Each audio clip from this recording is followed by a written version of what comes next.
sometimes when you're playing the saxophone, you're going to notice that you have water that collects inside your mouthpieces and on your reed. And when that happens, it's going to create sort of a buzzy tone that doesn't sound good. It sounds kind of like the bacon crackle when bacon's cooking, like this.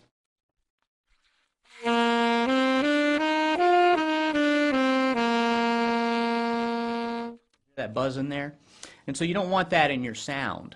Now, whenever that happens, and my students, whenever I first tell them about this, they always think this is gross at first, but it's really not, as long as you're keeping the inside of your mouthpiece clean and you're cleaning your mouthpiece out every day. What you have to do is you have to vacuum your reed off by sucking the water out just like you would water through a straw. And that'll take that buzziness out of your sound.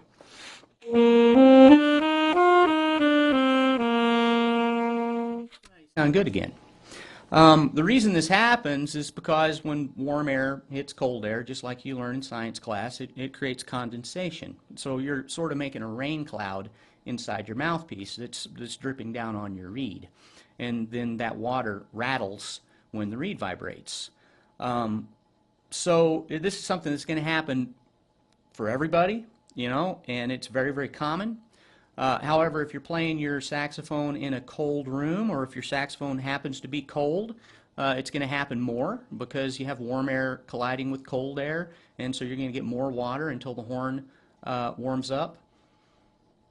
And but if you find that this is something that's happened to you often, all the time, like every couple of measures you're having to vacuum your reed off, you might want to check your angle of your tongue position in regard to the angle of the mouthpiece in your mouth, because remember from our embouchure lessons that your tongue directs the air through the horn. So if your tongue is too flat in your mouth, or if your mouthpiece is in too steep of an angle, then your air will be directed into the roof of the mouthpiece.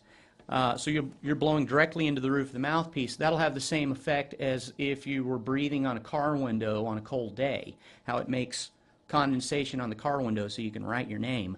That's what's going to happen to the top of your mouthpiece. It's going to drip down onto your reed.